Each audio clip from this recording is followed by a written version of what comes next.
ಕರ್ತನ ಹೆಸರಿಗೆ ಮಹಿಮೆ ಉಂಟಾಗಲಿ. ನನ್ನ ಪ್ರಿಯ ಸಹೋದರ ಸಹೋದರಿಯರಿಗೆ ಕರ್ತನಾದ ಯೇಸು ಕ್ರಿಸ್ತನ ಹೆಸರಿನಲ್ಲಿ ಮತ್ತೊಮ್ಮೆ ನನ್ನ ವಂದನೆಗಳು. ನಿಮ್ಮ ಜೊತೆ ದೇವರ ವಾಕ್ಯ ಹಂಚೋದಕ್ಕಾಗಿ ದೇವರು ಕೊಟ್ಟಿರುವ ಈ ಒಂದು ಒಳ್ಳೆಯ ಸಂದರ್ಭಕ್ಕಾಗಿ ಅವಕಾಶಕ್ಕಾಗಿ ನಾನು ಸ್ತೋತ್ರ ಮಾಡುತ್ತೇನೆ. ನಾವು ದೇವರ ವಾಕ್ಯವನ್ನು ಧ್ಯಾನಿಸುವುದಕ್ಕಿಂತ ಮುಂಚೆ, ಅಧ್ಯಯನ ಮಾಡೋಕ್ಕಿಂತ ಮುಂಚೆ ಒಂದು ಮಾತು ನಾವು ಪ್ರಾರ್ಥನೆ ಮಾಡೋಣ. ಅಪ್ಪ, ನಮ್ಮ ಸ್ವರ್ಗೀಯ ತಂದೆಯೇ, ನಿನ್ನ ಪವಿತ್ರ ಹೆಸರನ್ನು ನಾವು ಹರಿಸುತ್ತೇವೆ. ನಿನ್ನ ಮಹಾಕೃಪೆ ಕರುಣೆಗಳಿಗಾಗಿ ನಾವು ಸ್ತೋತ್ರ ಮಾಡುತ್ತೇವೆ. ಈ ದಿನಕ್ಕಾಗಿ ಸ್ತೋತ್ರ ತಂದೆಯೇ, ನಿನ್ನ ಜನರಿಗಾಗಿ ಸ್ತೋತ್ರ, ನಿನ್ನ ವಾಕ್ಯಕ್ಕಾಗಿ ಸ್ತೋತ್ರ. ನಾವು ಸ್ವಲ್ಪ ಹೊತ್ತು ನಿನ್ನ ವಾಕ್ಯವನ್ನು ಧ್ಯಾನಿಸುವಾಗ ನಿನ್ನ ಶಬ್ದವನ್ನು ನಾವು ಕೇಳಲು, ನಿನ್ನ ಹೃದಯವನ್ನು ನಾವು ಗ್ರಹಿಸಲು, ತಂದೆಯೇ ನಿನ್ನ ಚಿತ್ತವನ್ನು, ನಿನ್ನ ಯೋಜನೆಯನ್ನು, ವಿಶೇಷವಾಗಿ ರಕ್ಷಣೆಯ ಯೋಜನೆಯನ್ನು ನಾವು ಗ್ರಹಿಸಲು ನೀ ನಮಗೆ ಸಹಾಯ ಮಾಡು. ನಿನ್ನ ಪವಿತ್ರಾತ್ಮನೇ ಸ್ವತಃ ನಮ್ಮ ಅಧ್ಯಾಪಕನಾಗಿ ನಮಗೆ ನಿನ್ನ ವಾಕ್ಯವನ್ನು ಕಲಿಸಲಿ, ನಮಗೆ ಗ್ರಹಿಸಲು ಸಹಾಯ ಮಾಡಲಿ. ನಿನ್ನ ಪುತ್ರನು, ನಮ್ಮ ಒಡೆಯನೂ ಆದ ಯೇಸು ಕ್ರಿಸ್ತನ ಹೆಸರನ್ನು ನೀ ನಮ್ಮ ಮಧ್ಯದಲ್ಲಿ ಮಹಿಮೆಪಡಿಸು. ಕರ್ತನಾದ ಯೇಸುವಿನ ಹೆಸರಿನಲ್ಲಿ ನಾವು ಪ್ರಾರ್ಥಿಸುತ್ತೇವೆ, ಆಮೇನ್. ಆಗ ಪ್ರಿಯರೇ, ಹಿಂದಿನ ಸಂದೇಶದಲ್ಲಿ ನಾವು ಒಂದು ಮುಖ್ಯವಾದ ವಿಷಯ ನಾವು ಗಮನಿಸಿದ್ವಿ. ಅನೇಕ ವಿಷಯಗಳು ಗಮನಿಸಿದ್ರು. ಮುಖ್ಯವಾದ ಒಂದು ಕೇಂದ್ರಿತವಾದ ಒಂದು ಸೆಂಟ್ರಲ್ ವಿಷಯ ಏನು ಅಂದರೆ ರಕ್ಷಣೆ ಎಂಬ ವಿಷಯವನ್ನು ನಾವು ಗಮನಿಸಿದ್ವಿ. ಆ ವಿಷಯವನ್ನೇ ನಾವು ಮುಂದುವರಿಸೋಣ. ಹಿಂದಿನ ಸಂದೇಶದಲ್ಲಿ ನಾವು ಗಮನಿಸಿದ್ವಿ ರಕ್ಷಣೆ ಏನು, ಸುವಾರ್ತೆ ಅಂದರೆ ಏನು, ದೇವರ ನ್ಯಾಯ ತೀರ್ಪು, ದೇವರ ಕ್ರೋಧದಿಂದ ನಾವು ರಕ್ಷಣೆ ಹೊಂದ್ಕೋಬೇಕು ಅನ್ನೋ ಈ ವಿಷಯಗಳನ್ನ ಗಮನಿಸಿದ್ವಿ. ಆಗ ರಕ್ಷಣೆ ಹೊಂದೋದು ಅನ್ನೋ ಆ ವಿಷಯದಲ್ಲಿ ನಾವು ಯೋಹಾನನು ಬರೆದ ಸುವಾರ್ತೆ 3ನೇ ಅಧ್ಯಾಯ 3ನೇ ವಾಕ್ಯದಲ್ಲಿ ನಾವು ಗಮನಿಸಿದ್ವಿ, ನಾವು ಹೊಸದಾಗಿ ಹುಟ್ಟಬೇಕು. ಅಲ್ಲಿ ಕರ್ತನಾದ ಯೇಸು ಕ್ರಿಸ್ತನು ತಾನೇ ಹೇಳೋ ಒಂದು ಮಾತು, ಒಬ್ಬ ವ್ಯಕ್ತಿ ಹೊಸದಾಗಿ ಹುಟ್ಟದೇ ಇದ್ದರೆ ಆತನು ದೇವರ ರಾಜ್ಯವನ್ನು ಪ್ರವೇಶಿಸೋದು ಇನ್ನೂ ದೂರ, ನೋಡೋದು ಕೂಡ ಆಗಲ್ಲ. ಆಗ ಹೊಸದಾಗಿ ಹುಟ್ಟದೇ ಇದ್ದರೆ ದೇವರ ರಾಜ್ಯವನ್ನು ಪ್ರವೇಶಿಸೋದು ದೂರ, ನೋಡೋದು ಕೂಡ ಆಗಲ್ಲ ಅನ್ನೋದು ಅಲ್ಲಿ ಗಮನಿಸಿದ್ವಿ. ಅದರ ನಂತರ 1 ಪೇತ್ರ 1ನೇ ಅಧ್ಯಾಯ 23ನೇ ವಾಕ್ಯದಿಂದ 25ನೇ ವಾಕ್ಯದವರೆಗೂ ನಾವು ಗಮನಿಸಿದ್ವಿ. 3ನೇ ವಾಕ್ಯದಲ್ಲಿ ನಾವು ಗಮನಿಸೋದು, ನಾವು ದೇವರ ವಾಕ್ಯದಿಂದ ಹೊಸದಾಗಿ ಹುಟ್ಟುತ್ತೀವಿ. 25ನೇ ವಾಕ್ಯದಲ್ಲಿ ನಾವಿನ್ನೂ ಸ್ಪಷ್ಟವಾಗಿ ಗಮನಿಸಿದ್ವಿ.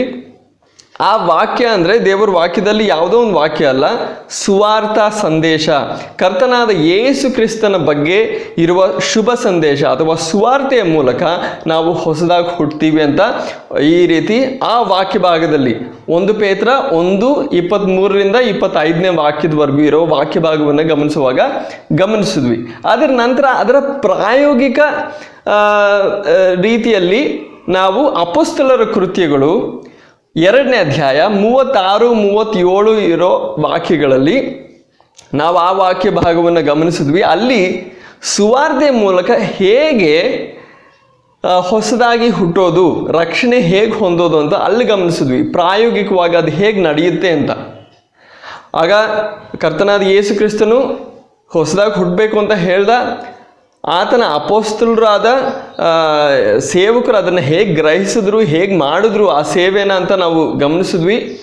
ಅಪೊಸ್ತಲನಾದ ಪೇತ್ರನು ಪತ್ರಿಕೆಯಲ್ಲಿ ಬರೆಯೋದನ್ನು ಗಮನಿಸಿದ್ವಿ. ನಾವು ಸುವಾರ್ತೆ ಮೂಲಕ ಹೊಸದಾಗಿ ಹುಟ್ಟೋದು ಅಂತ. ಅದಲ್ಲದೆ ಆ ಅಪೊಸ್ತಲನಾದ ಪೇತ್ರನೇ ಪ್ರಸಂಗ ಮಾಡಿದ ಹೇಗೆ, ಆತನ ಪ್ರಸಂಗದ ಮೂಲಕ, ಆತನ ಸುವಾರ್ತೆಯ ಬೋಧನೆಯ ಮೂಲಕ ಹೇಗೆ ಜನರು ರಕ್ಷಣೆ ಹೊಂದಿದ್ರು ಅಂತ, ಹೊಸದಾಗಿ ಹುಟ್ಟಿದ್ರು ಅಂತ ನಾವು ಗಮನಿಸಿದ್ವಿ. ಆ ಸಂದರ್ಭದಲ್ಲಿ ನಾವು ಗಮನಿಸಿದ್ದು, ಅವರ ಹೃದಯ ಅಲುಗುನೆಟ್ಟಂತ ಆಯಿತು. ಅವರ ಮನಸ್ಸಾಕ್ಷಿಯಲ್ಲಿ, ಅವರ ಹೃದಯದಲ್ಲಿ ಅವರು ಚುಚ್ಚುಕೊಂಡ್ರು. ನಾವು ಪಾಪಿಗಳಲ್ವಾ, ನಮ್ಮಲ್ಲಿ ದೋಷ ಇದೆ, ನಮ್ಮಲ್ಲಿ ಪಾಪ ಇದೆ. ಪೇತ್ರನು ಹೇಳಿದ್ದು, ನೀವು ಕರ್ತನಾದ ಯೇಸು ಕ್ರಿಸ್ತನನ್ನು ಸಾಯಿಸಿದ್ರಿ, ಕ್ರಿಸ್ತನನ್ನು, ಮೆಸ್ಸಿಯನನ್ನು, ರಕ್ಷಕನಾದ ಯೇಸು ಕ್ರಿಸ್ತನನ್ನು ನೀವು ಸಾಯಿಸಿದ್ದೀರಾ, ನಿಮ್ಮಲ್ಲಿ ಈ ಪಾಪ ಇದೆ ಅಂತ ಹೇಳುವಾಗ ಅವರ ಮನಸ್ಸಾಕ್ಷಿಯಲ್ಲಿ ಅವರು ಚುಚ್ಚುಕೊಂಡ್ರು. ಈ ರೀತಿ ಚುಚ್ಚುಕೊಳ್ಳೋದನ್ನು ನಾವು ನೆಲವನ್ನು ಹೇಗೆ ನಾವು ಉಳುತ್ತೀವೋ ಅದರ ಪ್ರಕಾರ ನಾವು ನೋಡಿದ್ವಿ. ಕೃಷಿ ಮಾಡುವಾಗ, ವ್ಯವಸಾಯ ಮಾಡುವಾಗ ಒಬ್ಬ ರೈತ ಹೇಗೆ ನೆಲವನ್ನು ಸಿದ್ಧಪಡಿಸೋದಕ್ಕಾಗಿ ಬೀಜ ಬಿತ್ತೋದಕ್ಕಿಂತ ಮುಂಚೆ ನೆಲವನ್ನು ಉಳುತ್ತಾನೋ, ಅದೇ ರೀತಿ ಶುಭ ಸಂದೇಶ, ದೇವರ ಮಹಾಕ್ರೋಧದಿಂದ, ಆತನ ನ್ಯಾಯ ತೀರ್ಪಿಂದ, ನಮ್ಮ ಪಾಪಗಳಿಗೆ ಸಿಗಬೇಕಾಗಿರೋ ಶಿಕ್ಷೆಯಿಂದ ನಮ್ಮನ್ನು ಬಿಡಿಸೋದಕ್ಕಾಗಿ, ನಮ್ಮನ್ನು ರಕ್ಷಣೆ ಮಾಡೋದಕ್ಕಾಗಿ ದೇವರು ಸಿದ್ಧಪಡಿಸಿರುವ ಈ ಮಹಾ ಯೋಜನೆ ಏನು, ಈ ದಾರಿ ಏನು, ನಾವು ಹೇಗೆ ಆ ಶಿಕ್ಷೆಯಿಂದ ರಕ್ಷಣೆ ಹೊಂದ್ಕೋಬೋದು ಅನ್ನೋ ಸಂದೇಶ ಒಂದು ಒಳ್ಳೆಯ ಸಂದೇಶ, ಶುಭ ಸಂದೇಶ, ಸುವಾರ್ತೆ ಆಗಿದೆ.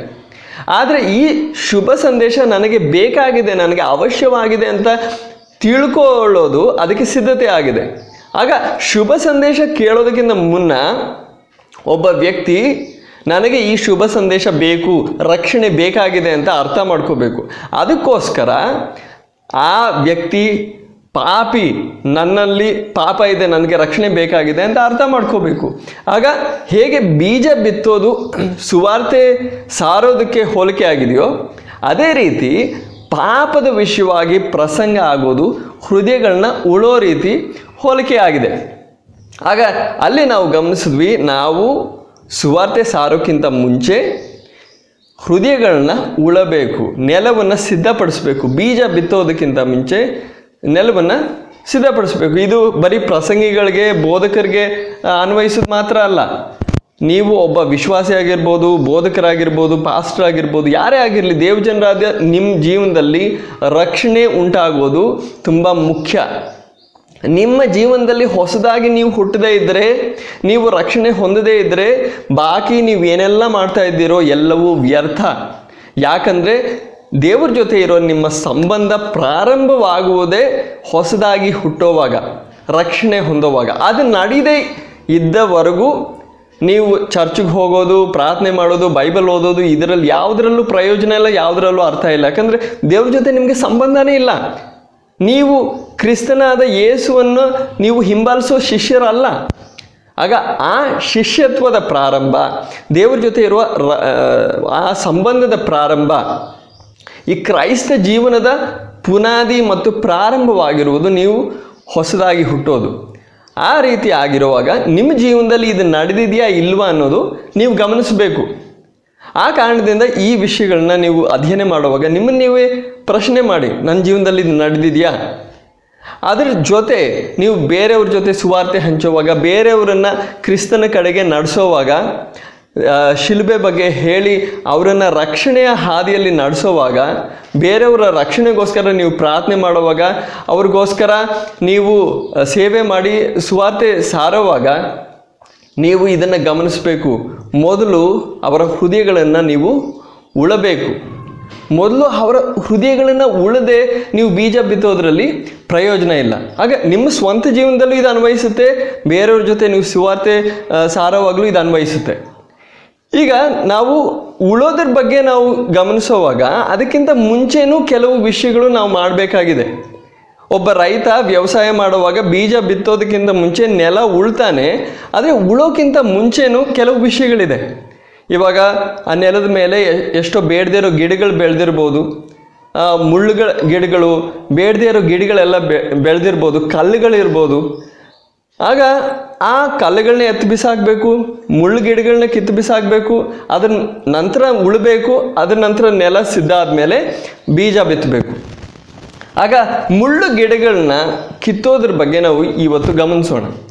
ಮುಳ್ಳು ಗಿಡಗಳನ್ನ ಕಿತ್ತೋದ್ರ ಬಗ್ಗೆ ಗಮನಿಸೋದಕ್ಕಾಗಿ ನಾವು ದೇವರ ವಾಕ್ಯದಲ್ಲಿ ಕರ್ತನಾದ ಯೇಸು ಕ್ರಿಸ್ತನು ತಾನೇ ಹೇಳಿರುವ ಒಂದು ಸಾಮ್ಯವನ್ನು ಗಮನಿಸೋಣ.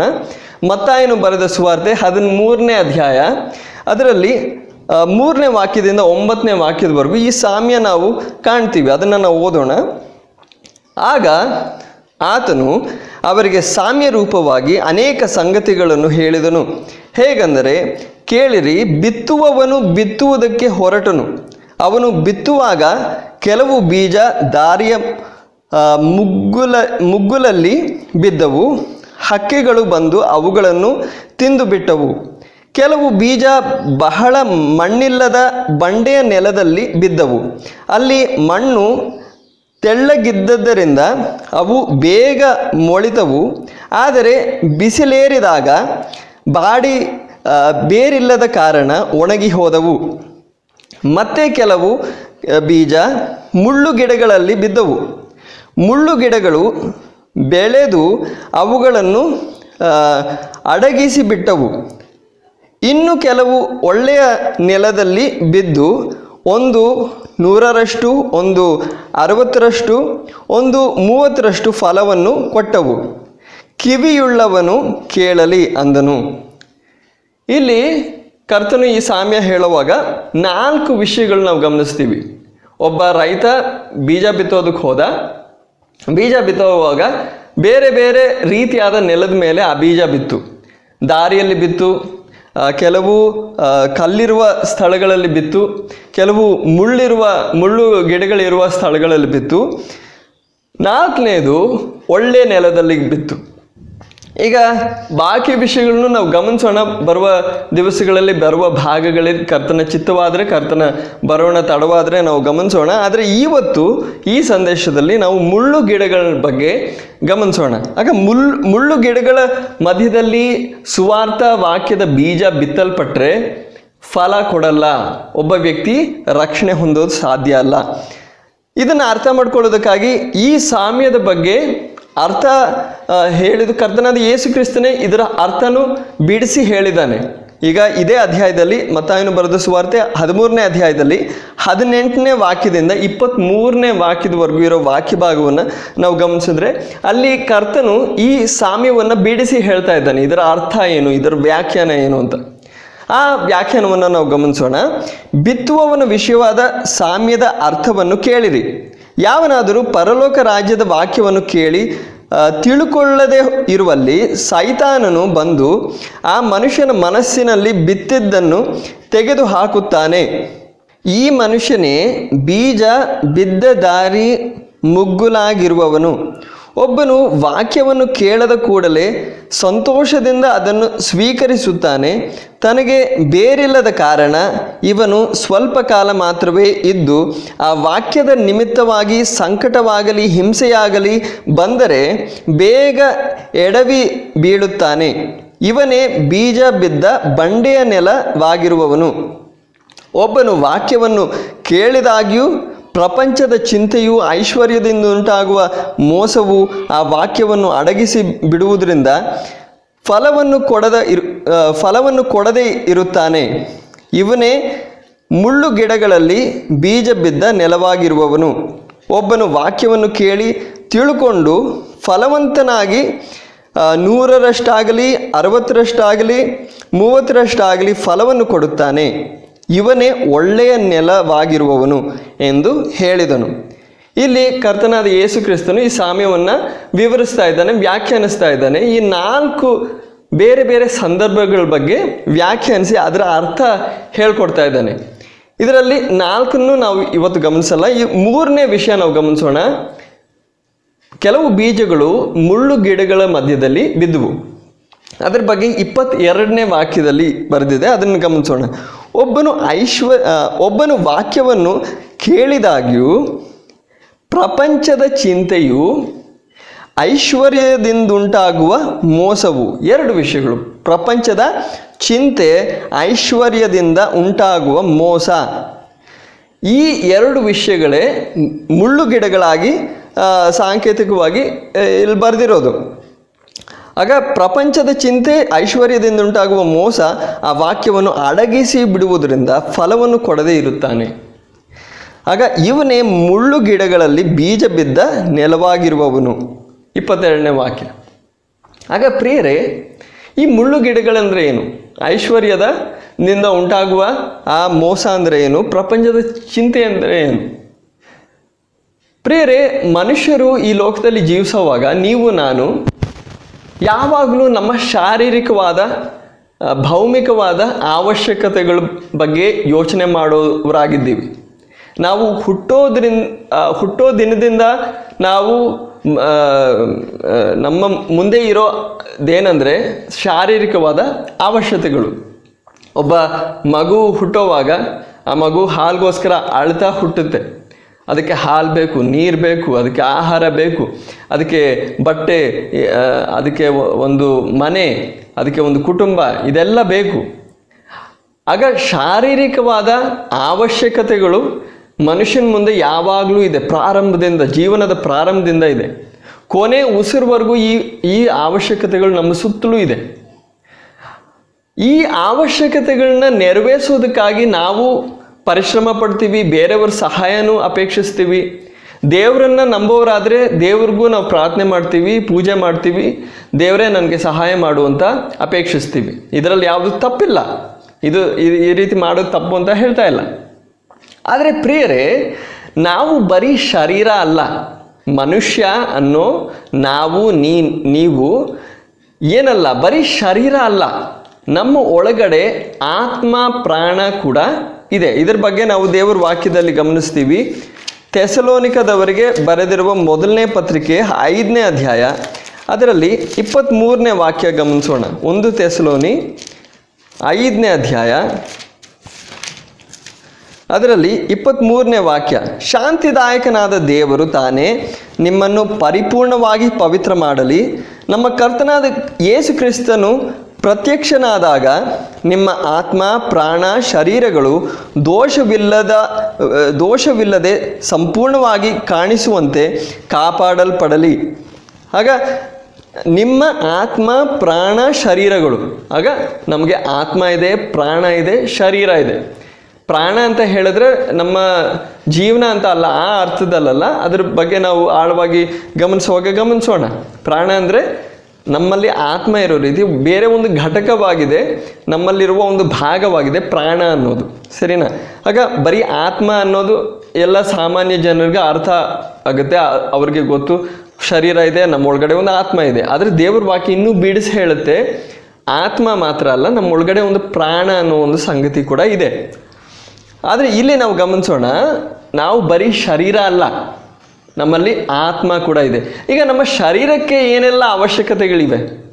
ಆಹಾರ, ವಸ್ತ್ರ, ಒಂದು ಮನೆ, ಸರಿನಾ? ಅದಲ್ಲದೆ ನಮಗೊಂದು ಕುಟುಂಬ ಬೇಕು, ಇದೆಲ್ಲ ಬೇಕು. ನಮಗೊಂದು ಆರೋಗ್ಯ, ಈ ವಿದ್ಯಾಭ್ಯಾಸ, ನಮಗೊಂದು ಉದ್ಯೋಗ, ಇದೆಲ್ಲ ಸಂಬಂಧಪಟ್ಟದ್ದು ಏನಕ್ಕೆ? ನಮ್ಮ ಶರೀರಕ್ಕೆ. ಆದರೆ ಈ ಶರೀರಕ್ಕೆ ಈ ಅವಶ್ಯಕತೆಗಳು ಇರೋ ರೀತಿಯೇ ನಮ್ಮ ಒಳಗಡೆ ಇರುವ ಆತ್ಮಕ್ಕೂ ಕೆಲವು ಅವಶ್ಯಕತೆಗಳು ಇವೆ. ಆದರೆ ನಮ್ಮ ಆತ್ಮದ ಬಗ್ಗೆ ನಮಗೆ ಸ್ವಲ್ಪ ಕೂಡ ಯೋಚನೆ ಇಲ್ಲ, ಸ್ವಲ್ಪ ಕೂಡ ಚಿಂತೆ ಇಲ್ಲ, ಅದ್ರ ಬಗ್ಗೆ ಸ್ವಲ್ಪ ಕೂಡ ಕಾಳಜಿ ಇಲ್ಲ. ನಾವು ಬರೀ ಶರೀರಕ್ಕೋಸ್ಕರ ಜೀವಿಸ್ತೀವಿ, ಶರೀರಕ್ಕೋಸ್ಕರ ದುಡಿತೀವಿ, ಶರೀರಕ್ಕೋಸ್ಕರ ಎಲ್ಲವನ್ನು ಮಾಡ್ತೀವಿ. ದೇವರನ್ನು ಕೂಡ ನಾವು ಅಪೇಕ್ಷಿಸೋದು ಈ ಶರೀರಕ್ಕೋಸ್ಕರ. ನಾವು ದೇವ್ರ ಮುಂದೆ ಬಂದು ಪೂಜೆ ಮಾಡಿದ್ರೆ, ಪ್ರಾರ್ಥನೆ ಮಾಡಿದ್ರೆ, ಏನೆಲ್ಲ ಮಾಡ್ತೀವೋ ಅದು ಆ ಶರೀರಕ್ಕೋಸ್ಕರ, ನಮ್ಮ ಶರೀರಕ್ಕೋಸ್ಕರ ನಾವು ದೇವರೇ ಒಂದು ಒಳ್ಳೆ ಕೆಲಸ ಕೊಡು, ಆರೋಗ್ಯ ಕೊಡು, ಈ ರೋಗ ವಾಸಿ ಮಾಡು, ಈ ಕಾಯಿಲೆ ವಾಸಿ ಮಾಡು, ನನ್ನ ಕುಟುಂಬದಲ್ಲಿ ಒಂದು ಶಾಂತಿ ಸಮಾಧಾನ ಕೊಡು. ಈ ಶಾರೀರದ ಜೀವನದ ಬಗ್ಗೆ ಮಾತ್ರವೇ ನಾವು ಫೋಕಸ್ ಮಾಡ್ತೀವಿ, ಅದ್ರ ಬಗ್ಗೆ ಮಾತ್ರ ನಾವು ಗಮನಿಸ್ತೀವಿ ದೇವ್ರ ಮುಂದೆ ಬರುವಾಗ ಕೂಡ. ಆದರೆ ನಮ್ಮ ಒಳಗಡೆ ಒಂದು ಆತ್ಮ ಇದೆ, ಆ ಆತ್ಮಕ್ಕೆ ಏನು ಬೇಕಾಗಿದೆ?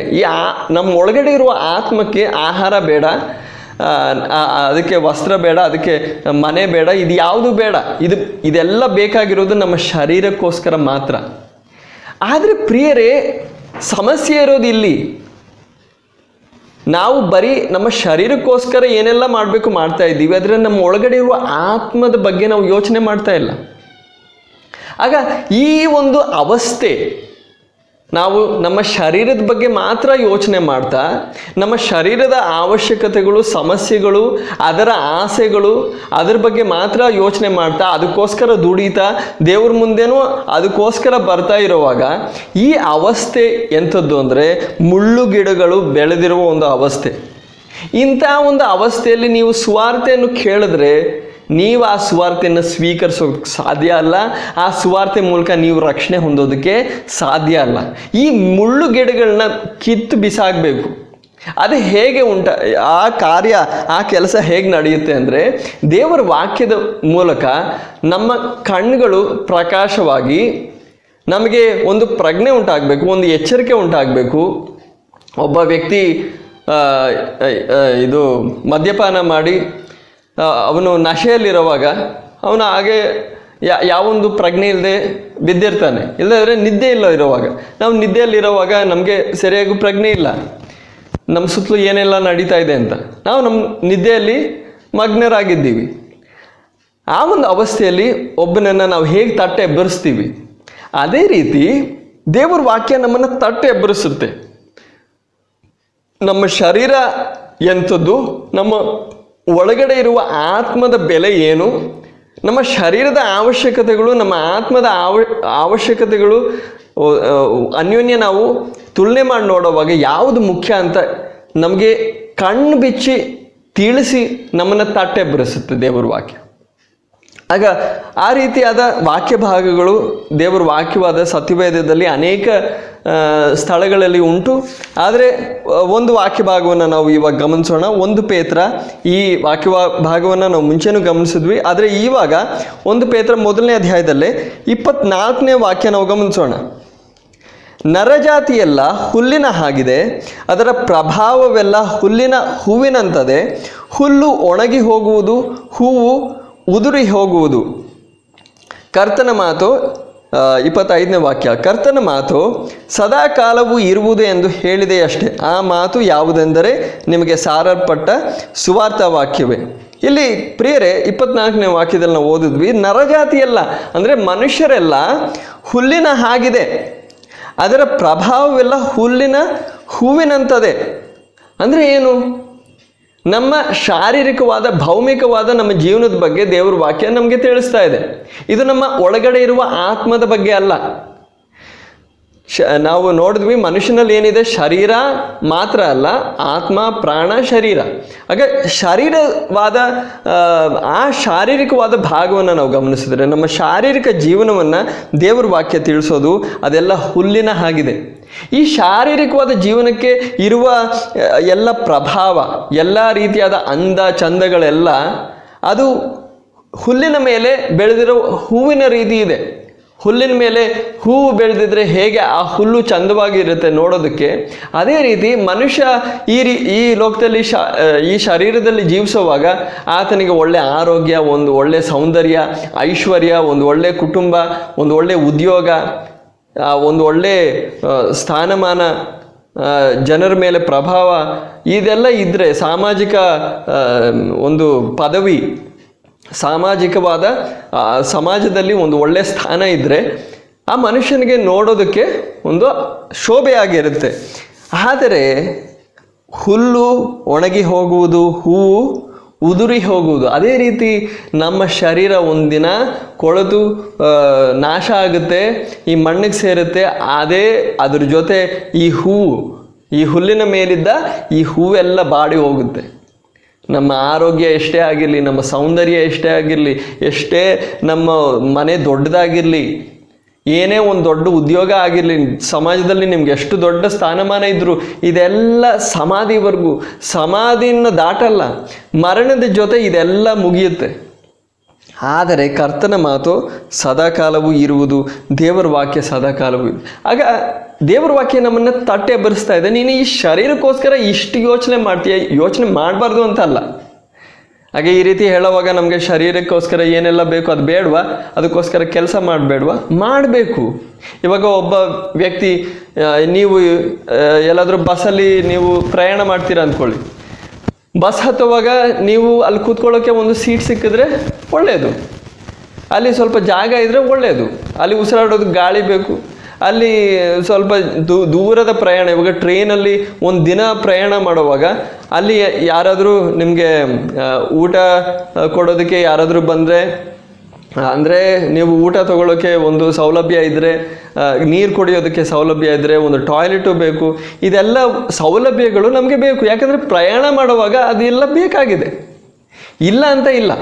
ಆದರೆ ನೀವು ಟ್ರೈನ್ ಹತ್ತಿದ್ದೇನಕ್ಕೋಸ್ಕರ, ನೀವು ಬಸ್ ಹತ್ತಿದ್ದೇನಕ್ಕೋಸ್ಕರ, ಅಲ್ಲಿ ಇರುವ ಸೀಟ್ ಮೇಲೆ ಕೂತ್ಕೊಳ್ಳೋದಕ್ಕೋ, ಅಲ್ಲಿ ಊಟ ಮಾಡೋದಕ್ಕೋ, ಅಲ್ಲಿ ಕೊಡುವ ಊಟ ಖರೀದಿ ಮಾಡಿ ಊಟ ಮಾಡೋದಕ್ಕೋ, ನೀರು ಕುಡಿಯೋದಕ್ಕೋ, ಟಾಯ್ಲೆಟ್ಗೆ ಹೋಗೋದಕ್ಕೋ ಅಲ್ಲ ನೀವು ಟ್ರೈನ್ ಹತ್ತಿದ್ದು.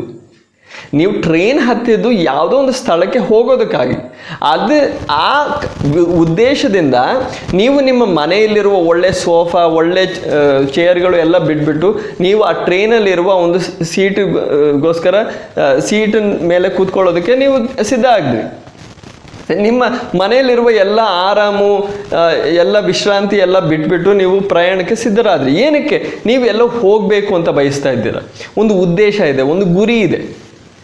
ಅದೇ ರೀತಿ ನಮ್ಮ ಜೀವನ, ಈ ಲೋಕದಲ್ಲಿರುವ ನಮ್ಮ ಜೀವನ ಒಂದು ಪ್ರಯಾಣದ ರೀತಿ.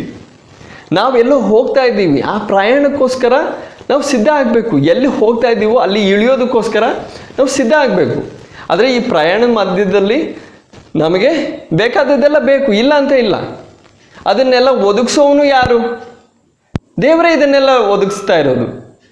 ನಮಗೆ ಆಹಾರ, ನಮಗೆ ನೀರು, ಗಾಳಿ, ಬಿಸಿಲು ಇದೆಲ್ಲ ಯಾರು ಕೊಡ್ತಾ ಇದ್ದಾನೆ? ದೇವರು ಕೊಡ್ತಾ ಇದ್ದಾನೆ. ಸೃಷ್ಟಿಕರ್ತನಾದ ದೇವರು ನಮಗೆ ಶಾರೀರಿಕವಾಗಿ ಏನೆಲ್ಲ ಅವಶ್ಯವಾಗಿದೆಯೋ ಅದೆಲ್ಲ ಒದಗಿಸ್ತಾ ಇರೋದು ನಂಬಿಗಸ್ತನಾದ ನಮ್ಮ ಸೃಷ್ಟಿಕರ್ತನಾದ ದೇವರು. ಆದರೆ ಇದರಲ್ಲಿ ಮಾತ್ರ ಮುಳುಗಿರೋದು ದೇವರು ಬಯಸ್ತಾ ಇಲ್ಲ. ಇದರಲ್ಲಿ ಮಾತ್ರ ಮುಳುಗಿದ್ದು ನಾವು ನಮ್ಮ ಆತ್ಮದ ಬಗ್ಗೆ ಏನು ಯೋಚನೆ ಮಾಡ್ತಾ ಇಲ್ಲ. ನಮ್ಮ ಮರಣದ ನಂತರ ಏನು ನಡೆಯುತ್ತೆ, ನಮ್ಮ ಆತ್ಮ ಏನಾಗುತ್ತೆ, ನಾವು ಸಾಯೋವಾಗ ನಮ್ಮ ಶರೀರ ಮಣ್ಣಿಗೆ ಸೇರುತ್ತೆ, ನಮ್ಮ ಒಳಗಡೆ ಇರುವ ಆತ್ಮಕ್ಕೆ ಏನಾಗುತ್ತೆ, ನಮ್ಮ ಆತ್ಮದ ಗತಿ ಏನು ಅಂತ ನಾವು ಯೋಚನೆ ಮಾಡದೇ ಇರೋದು ದೇವರಿಗೆ ಇಷ್ಟ ಇಲ್ಲ. ಆ ಕಾರಣದಿಂದ ದೇವರು ನಮ್ಮನ್ನು ತಟ್ಟೆಬರಿಸ್ತಾ ಇದ್ದಾನೆ. ನಿನ್ನ ಶಾರೀರಿಕವಾದ ಜೀವನ, ನೀನು ಇದಕ್ಕೋಸ್ಕರನೇ ದುಡಿತೀಯ, ಕಷ್ಟಪಡ್ತೀಯ, ಇದೇ ನಿನ್ನ ಸರ್ವಸ್ವ ಅಂತ ಅಂದ್ಕೊಂಡಿದ್ದೀಯಾ. ಆದರೆ ಇದು ಏನೂ ಇಲ್ಲ, ಇದೊಂದು ಮಾಯ. ಇದು ಒಂದು ಹುಲ್ಲಿನ ರೀತಿ. ನಿನಗಿರುವ ಎಲ್ಲ ಅಂದ ಚಂದಗಳು ಆ ಹುಲ್ಲಿನ ಮೇಲಿನ ಹೂವಿನ ರೀತಿ. ಹುಲ್ಲು ಒಣಗೋಗುತ್ತೆ, ಹೂವು ಬಾಡೋಗುತ್ತೆ. ನಿನ್ನ ಆತ್ಮದ ಅವಶ್ಯಕತೆಗಳ ಬಗ್ಗೆ ಯೋಚನೆ ಮಾಡಿಲ್ಲ. ನಿನ್ನ ಆತ್ಮಕ್ಕಾಗಿ ನೀನೇನು ಮಾಡಿಲ್ಲ. ನಿನ್ನ ಆತ್ಮದ ರಕ್ಷಣೆಗಾಗಿ ಏನೂ ಮಾಡಿಲ್ಲ. ನಿನ್ನ ಮರಣದ ನಂತರ ನಿನ್ನ ಗತಿ ಏನು? ಆ ರೀತಿ ನಮ್ಮನ್ನು ತಟ್ಟೆಬರಿಸ್ತಾ ಇದೆ. ಆದರೆ ಪ್ರಿಯರೇ, ಇವತ್ತು ನಡೀತಾ ಇರೋ ದುಃಖಕರವಾದ ಒಂದು ಸಂಗತಿ ಏನಂದರೆ, ಸುವಾರ್ತೆಯ ಬೋಧನೆ ಆಗಿರಲಿ, ಜನರನ್ನು ಯೇಸು ಕರ್ತನ ಹತ್ರ ಆಹ್ವಾನ ಮಾಡುತ್ತಾ, ಕರೆಯುತ್ತಾ ಸುವಾರ್ತೆ ಎಲ್ಲಿ ಸಾರಲ್ಪಡ್ತಾ ಇದೆಯೋ ಅಲ್ಲಿ ಆಗಿರಲಿ, ಇಲ್ಲದೇ ಇದ್ರೆ ಸಭೆ ಒಳಗಡೆ ವಿಶ್ವಾಸಿಗಳ ಮಧ್ಯದಲ್ಲಿ ದೇವರ ವಾಕ್ಯ ಬೋಧನೆ ಆಗುವ ಆ ಸ್ಥಳದಲ್ಲಾಗಿರಲಿ, ನಡೆಯೋದೇನೆಂದರೆ ಈ ಶಾರೀರಿಕವಾದ ವಿಷಯಗಳನ್ನ ಹೇಳಿ ಜನರನ್ನು ಆಕರ್ಷಿಸ್ತಾ ಇದ್ದಾರೆ ಸೇವಕರು. ನಿಮಗೆ ಒಳ್ಳೆಯ ಆರೋಗ್ಯ ಸಿಗುತ್ತೆ, ನಿಮ್ಮ ರೋಗಗಳು ಸೌಖ್ಯ ಆಗುತ್ತೆ, ನಿಮಗೆ ಉದ್ಯೋಗ ಸಿಗುತ್ತೆ, ನಿಮ್ಮ ಸಾಲದ ಹೊರೆ ನಿಮಗೆ ನೀಗುತ್ತೆ, ದೇವರು ನಿಮಗೆ ಬಿಡುಗಡೆ ಕೊಡ್ತಾರೆ, ಸಹಾಯ ಮಾಡ್ತಾರೆ, ಆಶೀರ್ವಾದ ಕೊಡ್ತಾರೆ ಅಂತ, ನಿಮಗೆ ಒಳ್ಳೆಯದಾಗುತ್ತೆ, ಬನ್ನಿ ಅಂತ ಕರೀತಾ ಇದ್ದಾರೆ. ಆಗ ಜನರು ಈ ಶಾರೀರಿಕವಾದ ಸಂಗತಿಗಳಿಗಾಗಿ, ಶಾರೀರಿಕವಾದ ಆಶೀರ್ವಾದಗಳಿಗಾಗಿ ದೇವರ ಹತ್ರ ಬರ್ತಾ ಇದ್ದಾರೆ. ರಕ್ಷಣೆಗಾಗಿ ಅಲ್ಲ, ಪಾಪದ ಪ್ರಾಯಶ್ಚಿತ್ತಕ್ಕಾಗಿ ಅಲ್ಲ, ಪಾಪದ ಕ್ಷಮಾಪಣೆಗಾಗಿ ಅಲ್ಲ, ಪಾಪಕ್ಕೆ ಸಿಗಬೇಕಾಗಿರೋ ಶಿಕ್ಷೆಯಿಂದ ಬಿಡುಗಡೆಗಾಗಿ, ವಿಮೋಚನೆಗಾಗಿ ಅಲ್ಲ. ಆಗ ಯೇಸು ಕರ್ತನನ್ನ ಒಬ್ಬ ಸಮಸ್ಯೆಗಳನ್ನು ಪರಿಹಾರ ಮಾಡೋ ಒಬ್ಬ ಸಹಾಯಕನಾಗಿ ನೋಡ್ತಾ ಇದ್ದಾರೆ, ರಕ್ಷಕನಾಗಿ ಅಲ್ಲ. ಇದು ಸುವಾರ್ತೆ ಅಲ್ಲ, ಇದೊಂದು ಬೇರೊಂದು ಸುವಾರ್ತೆ. ದೇವರ ವಾಕ್ಯದಲ್ಲಿರುವ ಸತ್ಯ ಸುವಾರ್ತೆ ಇದಲ್ಲ ಪ್ರಿಯರೇ. ಈ ಒಂದು ಬೇರೆ ಸುವಾರ್ತೆ, ಈ ಸುಳ್ಳು ಸುವಾರ್ತೆಯಿಂದ ಯಾರೂ ರಕ್ಷಣೆ ಹೊಂದಲ್ಲ. ಅಂತಹ ಸುವಾರ್ತೆ ನೀವು ಕೇಳಿ, ನೀವು ಕರ್ತನ ಹತ್ರ ಬಂದಿದ್ರೆ ನೀವು ರಕ್ಷಣೆ ಹೊಂದಿಲ್ಲ ಪ್ರಿಯರೇ. ನೀವು ಎಷ್ಟೇ ವರ್ಷಗಳ ಹಳೆ ವಿಶ್ವಾಸಿಯಾಗಿದ್ರು, ಸೇವಕರಾಗಿದ್ರು, ನೀವು ರಕ್ಷಣೆ ಹೊಂದಿಲ್ಲ. ರಕ್ಷಣೆ ಯಾವಾಗ ಒಬ್ಬ ವ್ಯಕ್ತಿ ಹೊಂದೋದು?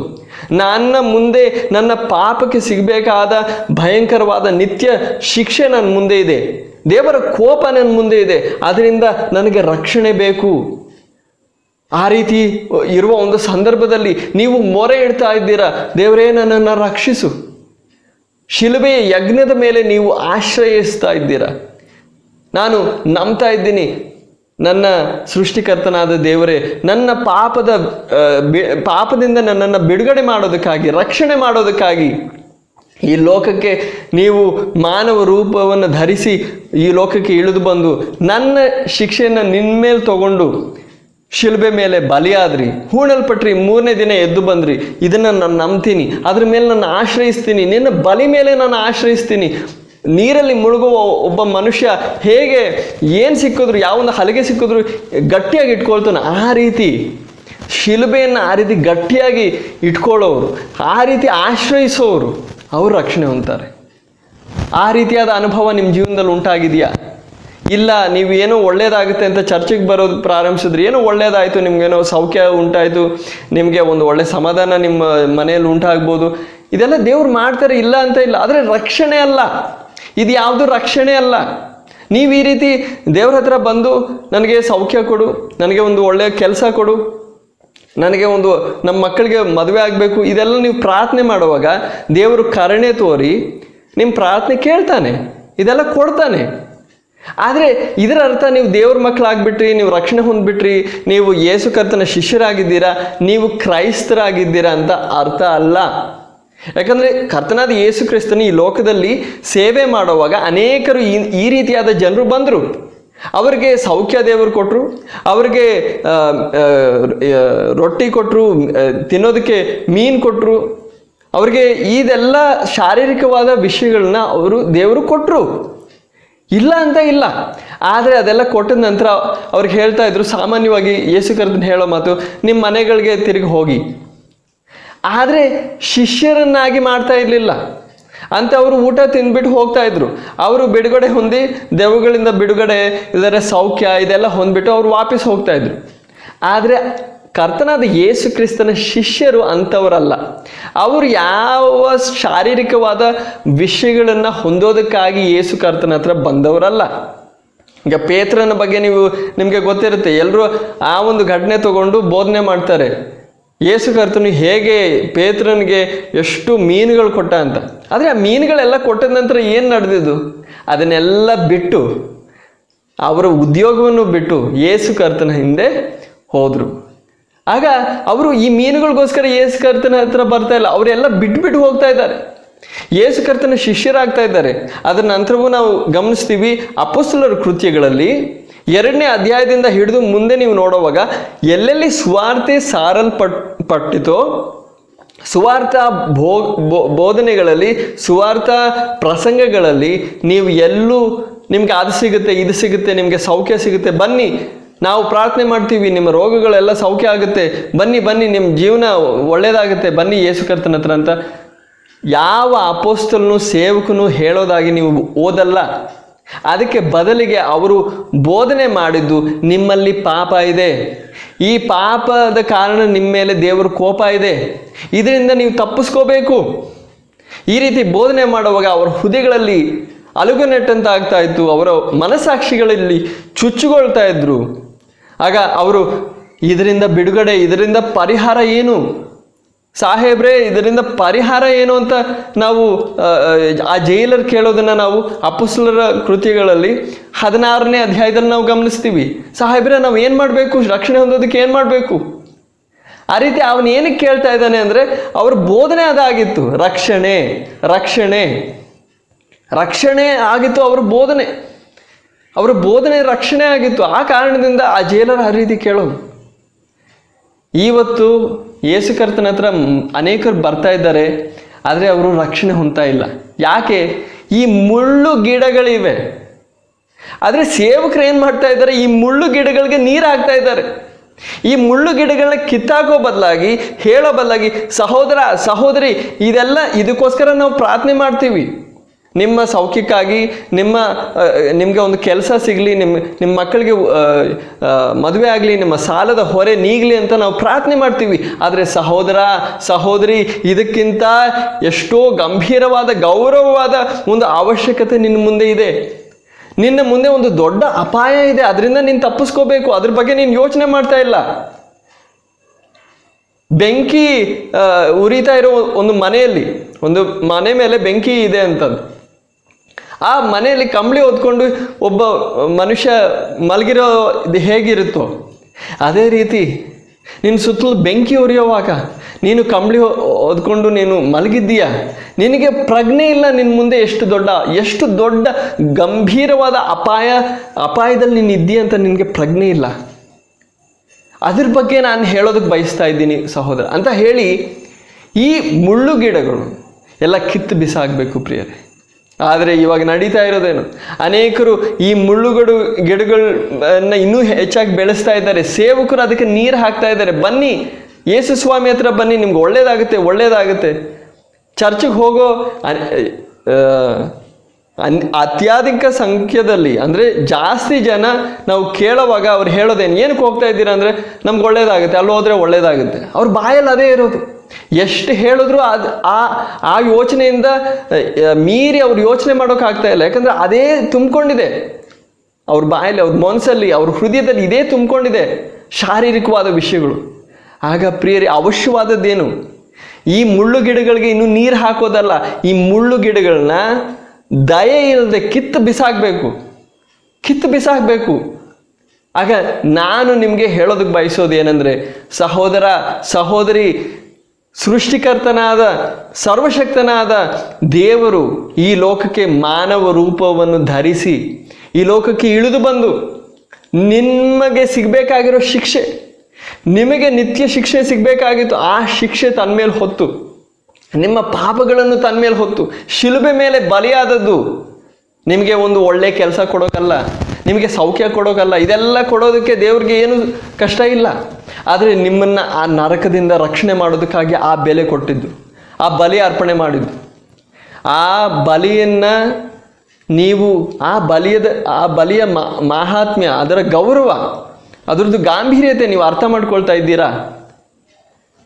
ಇಲ್ಲದೆ ಈ ಶಾರೀರಿಕ ವಿಷಯಗಳಿಗೋಸ್ಕರ ಯೇಸು ಕರ್ತನ ಹತ್ರ ಬರ್ತಾ ಇದ್ದೀರಾ? ಒಂದು ಸಾರಿ ಅದ್ಭುತವಾಗಿ ಯೇಸು ಕರ್ತನು ಅನೇಕರಿಗೆ ಕೆಲವು ರೊಟ್ಟಿಗಳಿಂದ, ಕೆಲವು ಮೀನುಗಳಿಂದ ಅನೇಕರಿಗೆ ಪೋಷಣೆ ಮಾಡಿದ್ರು ಅಲ್ವಾ? ಅದಾದಮೇಲೆ ಆ ಜನರು ಮತ್ತೆ ಯೇಸು ಕರ್ತನ ಹತ್ರ ಬಂದರು. ಆಗ ಯೇಸು ಕರ್ತನ ಹೇಳೋ ಮಾತು, ಯೋಹಾನನು ಬರೆದ ಸುವಾರ್ತೆ 6ನೇ ಅಧ್ಯಾಯದಲ್ಲಿ ಇದ್ರ ಬಗ್ಗೆ ಬರೆದಿದೆ. ನೀವು ಆ ಅದ್ಭುತ ನೋಡಿದ್ರಿ ಅಂತ ಅಲ್ಲ ನೀವು ನನ್ನ ಹಿಂದೆ ಬರ್ತಾ ಇರೋದು, ನೀವು ಆ ರೊಟ್ಟಿಗೋಸ್ಕರ ಬರ್ತಾ ಇದ್ದೀರಾ. ರೊಟ್ಟಿ ತಿಂದಿರಲ್ವ, ಅದಕ್ಕೆ ಇನ್ನೂ ಸಿಗುತ್ತೆ ಅಂತ ಹೇಳಿ ಬರ್ತಾ ಇದ್ದೀರಾ. ಹಾಗೆ ಕರ್ತನ್ ಹೇಳೋದು, ನಾಶ ಆಗೋ ಈ ರೊಟ್ಟಿಗೋಸ್ಕರ ನೀವು ದುಡಿಬೇಡಿ, ನಿಜವಾದ ಜೀವನದ ರೊಟ್ಟಿಗೋಸ್ಕರ ದುಡೀರಿ. ಅದರ ನಂತರ ಯೇಸು ಕರ್ತನ್ ಹೇಳೋದು, ನಾನೇ ಆ ಜೀವನದ ರೊಟ್ಟಿ. ಅದೊಂದು ಆತ್ಮಿಕ ವಿಷಯ ಹೇಳೋದು, ರಕ್ಷಣೆ ಬಗ್ಗೆ ಹೇಳ್ತಾ ಇರೋದು. ನನ್ನನ್ನು ತಿನ್ನೋವನು ಜೀವಿಸ್ತಾನೆ ಅಂತ ಕರ್ತನ್ ಹೇಳೋದು. ಅದರ ಅರ್ಥ ಏನು? ಯೇಸು ಕರ್ತನ ಮೂಲಕ ನಮಗೆ ಸಿಗುವ ನಿತ್ಯ ಜೀವ, ಅದರ ಮೂಲಕ ಸಿಗೋ ಆತನ ಮೇಲೆ ನಾವು ಇಡುವ ನಂಬಿಕೆ ಮೂಲಕ ನಮಗೆ ಸಿಗೋ ರಕ್ಷಣೆ, ಅದನ್ನು ನಾವು ಪಡಿಬೇಕು ಪ್ರಿಯರೇ. ಆಗ ನಮ್ಮ ಶರೀರ ತಾತ್ಕಾಲಿಕವಾದದ್ದು, ನಮ್ಮ ಒಳಗಡೆ ಇರುವ ಆತ್ಮ ನಿತ್ಯವಾದದ್ದು. ಅದು ನರಕಕ್ಕೆ ಹೋದರೂ ನಿತ್ಯವಾದದ್ದೇ, ಸ್ವರ್ಗಕ್ಕೆ ಹೋದರೂ ನಿತ್ಯವಾದದ್ದೇ. ನಮ್ಮ ಮರಣದ ನಂತರ ನಾವು ಎಲ್ಲಾದರೂ ಒಂದು ಕಡೆ ಹೋಗ್ತೀವಿ. ಎರಡು ಸ್ಥಳಗಳೇ ಇರೋದು, ನರಕ ಇಲ್ಲದಿದ್ರೆ ಸ್ವರ್ಗ. ಮೂರನೇ ಸ್ಥಳ ಇಲ್ಲ. ನೀವು ದೇವ್ರ ಜೊತೆ ನಿಮ್ಮ ಸಂಬಂಧ ಸರಿಯಾಗಿದ್ದರೆ ನೀವು ದೇವರು ಎಲ್ಲಿರ್ತಾನೋ ಅಲ್ಲಿರ್ತೀರ. ದೇವ್ರ ಸ್ವರ್ಗದಲ್ಲಿ ಇರೋದ್ರಿಂದ ನೀವು ಸ್ವರ್ಗದಲ್ಲಿ ಇರ್ತೀರ. ನಿಮ್ಮ ಸಂಬಂಧ ದೇವ್ರ ಜೊತೆ ಸರಿಯಲ್ಲ, ಯಾಕಂದರೆ ನಿಮ್ಮಲ್ಲಿ ಪಾಪ ಇದೆ, ದೇವರು ಪರಿಶುದ್ಧನಾಗಿದ್ದಾನೆ. ಆ ಕಾರಣದಿಂದ ನಿಮ್ಮ ಜೊತೆ ದೇವ್ರ ಜೊತೆ ಇರೋ ಸಂಬಂಧ ಸರಿಯಿಲ್ಲ ಅಂದರೆ, ನಿಮ್ಮಲ್ಲಿ ಪಾಪ ಇದ್ದರೆ ನೀವು ಶಿಕ್ಷೆಯ ಸ್ಥಳಕ್ಕೆ ಹೋಗ್ತೀರಾ, ದೇವರಿಂದ ದೂರ ಇರ್ತೀರಾ. ಆ ಶಿಕ್ಷೆಯ ಸ್ಥಳವೇ ನರಕ ಅಥವಾ ಬೆಂಕಿಯ ಕೆರೆ ಅಂತ ದೇವ್ರ ವಾಕ್ಯ ಹೇಳುತ್ತೆ. ಇದರಿಂದ ನೀವು ರಕ್ಷಣೆ ಹೊಂದಬೇಕು, ಆ ಶಿಕ್ಷೆಯಿಂದ ನೀವು ರಕ್ಷಣೆ ಹೊಂದ್ಕೋಬೇಕು. ಬಾಕಿ ಈ ಲೋಕದಲ್ಲಿ ನಾವು ಜೀವಿಸುವಾಗ ನಮ್ಮ ಶರೀರಕ್ಕೆ ಬೇಕಾದ ವಿಷಯಗಳನ್ನು ದೇವರು ನಂಬಿಗಸ್ತನಾಗಿ, ಒಳ್ಳೆ ದೇವರಾಗಿ, ಒಳ್ಳೆ ತಂದೆಯಾಗಿ ಒದಗಿಸ್ತಾನೆ ಪ್ರಿಯರೇ. ಅದ್ರ ಬಗ್ಗೆ ನಾವು ಚಿಂತೆ ಮಾಡೋ ಅವಶ್ಯ ಇಲ್ಲ. ಕರ್ತನ್ ಹೇಳಿದ ಮಾತು, ನೀವು ಇದ್ರ ಬಗ್ಗೆ ಎಲ್ಲ ಚಿಂತೆ ಮಾಡಬೇಡಿ, ದೇವರ ರಾಜ್ಯವನ್ನು ಹುಡುಕ್ರಿ, ಅದ್ರ ಹಿಂದೆ ಹೋಗಿ. ದೇವರು ಯಾರು? ದೇವರನ್ನು ಮೆಚ್ಚಿಸೋದಕ್ಕೆ ನೋಡಿ, ದೇವರ ರಾಜ್ಯಕ್ಕಾಗಿ ಪ್ರಯೋಜನ ಪಡೋದಕ್ಕೆ ನೋಡಿ. ಆಗ ಇದ್ರ ಬಗ್ಗೆ ಎಲ್ಲ ನಿಮ್ಮ ದೇವರು, ನಿಮ್ಮ ತಂದೆಯಾದ ದೇವರು ನೋಡ್ಕೊಳ್ತಾರೆ. ಆಗ ಇದ್ರ ಬಗ್ಗೆ ನಾವು ಚಿಂತೆ ಮಾಡೋ ಅವಶ್ಯ ಇಲ್ಲ, ಇದ್ರ ಬಗ್ಗೆ ಪ್ರಾರ್ಥನೆ ಮಾಡೋ ಅವಶ್ಯ ಕೂಡ ಇಲ್ಲ. ಆದರೆ ಹೊಸಬ್ರು ಬರೋವಾಗ ಅವ್ರಿಗೋಸ್ಕರ ಪ್ರಾರ್ಥನೆ ಮಾಡ್ತೀವಿ, ಇಲ್ಲ ಅಂತ ಇಲ್ಲ. ಆದರೆ ಇದ್ರ ಬಗ್ಗೆ ನೀವು ಕಲಿಬೇಕು. ಆಗ ಇದ್ರ ಬಗ್ಗೆ ನೀವು ಯೋಚನೆ ಮಾಡೋ ಅವಶ್ಯ ಇಲ್ಲ. ನಿಮ್ಮ ಶಾರೀರಿಕವಾದ ಸಂಗತಿಗಳ ಬಗ್ಗೆ ದೇವರು ಕಾಳಜಿಯುಳ್ಳವನಾಗಿದ್ದಾನೆ, ನೋಡ್ಕೊಳ್ತಾನೆ. ಆದರೆ ನೀವು ಆತನ ರಾಜ್ಯವನ್ನು, ಅಂದರೆ ಇವಾಗ ನಾವು ಗಮನಿಸ್ತಾ ಇರೋದು ರಕ್ಷಣೆ, ನಿಮ್ಮ ಆತ್ಮದ ರಕ್ಷಣೆ ಬಗ್ಗೆ ನೀವು ಯೋಚನೆ ಮಾಡಬೇಕು. ಆಗ ಪ್ರಿಯರೇ, ದೇವ್ರ ವಾಕ್ಯ ಈ ರೀತಿ ಹೇಳುತ್ತಾ, ನಮ್ಮ ಶಾರೀರಿಕವಾದ ಜೀವನ ತಾತ್ಕಾಲಿಕವಾದದ್ದು, ನೀನಿನ ಆತ್ಮದ ಬಗ್ಗೆ ಯೋಚನೆ ಮಾಡ್ತಾ ಇಲ್ಲ ಅಂತ ಹೇಳಿ ನಮ್ಮನ್ನು ತಟ್ಟೆ ಎಬ್ಬರಿಸ್ತಾ ಇದೆ. ಈ ರೀತಿ ತಟ್ಟೆ ಎಬ್ಬರಿಸುವಾಗ ಆ ಮುಳ್ಳು ಗಿಡಗಳು ಕಿತ್ತು ಹಾಕ್ತಾ ಇದ್ದೀವಿ. ಆ ಮುಳ್ಳು ಗಿಡಗಳು ಏನು? ನನಗೆ ಇದು ಬೇಕು ಅದು ಬೇಕು ಅಂತ ಯೋಚನೆ ಮಾಡ್ತಾ ಇದ್ದೀನಿ. ನನಗೊಂದು ಕಾಯಿಲೆ ಇದೆ, ನನಗೆ ಈ ಒಂದು ಕೆಲಸ ಬೇಕು, ನನ್ನ ಮನೆಯಲ್ಲಿ ಅದು ಇಲ್ಲ. ಈಗ ಶಾರೀರಿಕವಾದ ಯೋಚನೆಗಳಿಂದ ನಾವು ಆವರಿಸ್ಕೊಂಡಿದ್ದೀವಿ. ಶಾರೀರಿಕವಾದ ಯೋಚನೆಗಳು ನಮ್ಮನ್ನು ಕಟ್ಟಾಕಿದೆ. ನಮ್ಮ ಆತ್ಮದ ಬಗ್ಗೆ ಯೋಚನೆ ಮಾಡೋದಕ್ಕೆ ನಮ್ಗೆ ಟೈಮ್ ಇಲ್ಲ, ನಮಗೆ ಒಂದು ಖಾಲಿ ಸಂದರ್ಭ ಇಲ್ಲ. ನಮ್ಮ ಹೃದಯದಲ್ಲಿ ಪೂರ್ತಿ ಏನು ತುಂಬಿಕೊಂಡಿದೆ?